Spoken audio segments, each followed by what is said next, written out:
Oh boy. So it is like 2 o'clock in the morning. I apparently have insomnia today. Can't sleep. And I just watched Tron Ares.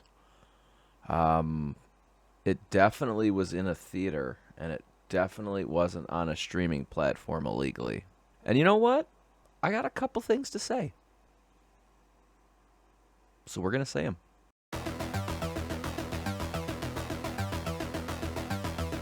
My opinion.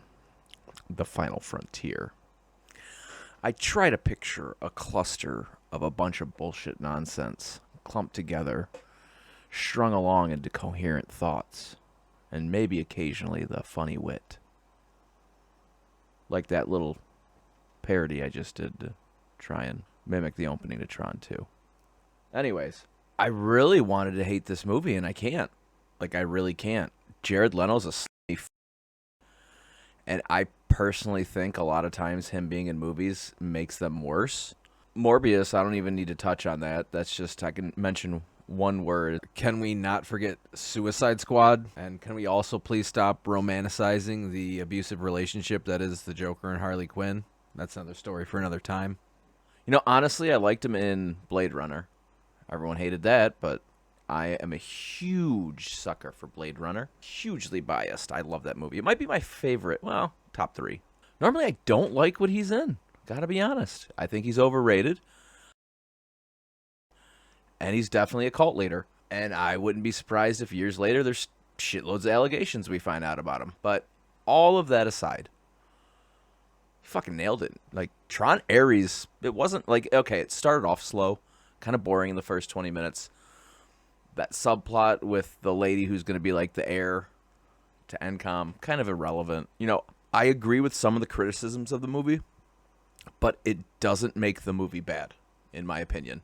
I think they went unique. I think everybody pictured like a literal sequel to Tron 2, but in hindsight, with the way that the 3 movies are now, is they're all kind of standalone in style, tone, and direction. Because obviously 2 is way different than 1. 1 sets the bar, and then 3 is different from 2. So instead of it being like 1 is different, 2 is the standard, and on it just mimics off of that, it just went unique, and that's okay.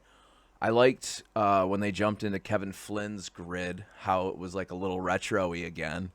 I liked how they didn't overuse Jeff Bridges, because that's a really fine line. Like, they did his story perfect in the second one. I think the second one's a perfect movie. It was entertaining.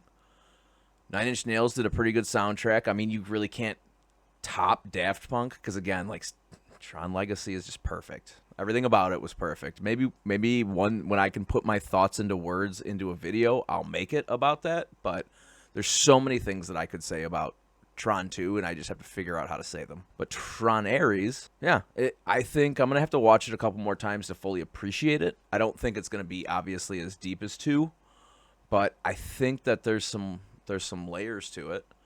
I'm very interested in like the self-awareness, curiosity, consciousness being thrusted into a world kind of approach Jared Leto took with Ares. So I think that's going to be my focus on subsequent viewings. Overall, like, I enjoyed it. I'm going to be honest. Don't care what the internet says. I don't think it was bad. I don't think it was perfect like Tron 2.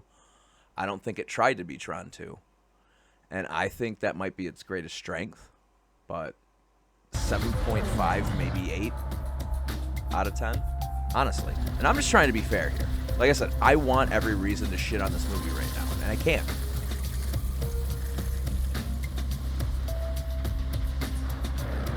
2 a.m. ramblings. What happened back there? I disobeyed my directive. Which was? All right, let's see. We're going to pull up his filmography, so this is just a lot faster than trying to 23 skew to do this off the top of my head. He was in Urban Legend, 98. Then Red Lion, played some dude in Fight Club. All right, I can't hate those 3, let's be honest. Got to give credit where it's due. American Psycho, all right. Requiem for a... God damn it. All right, okay. Phone Booth. Fuck was he in phone? Oh, deleted scene. All right, that doesn't count. Phone Booth is still Panic Room. It's a guilty pleasure. It's again unique. Can't hate it. He has done a lot of decent... I should say he's been in a lot of decent movies. Still think he's overrated, though.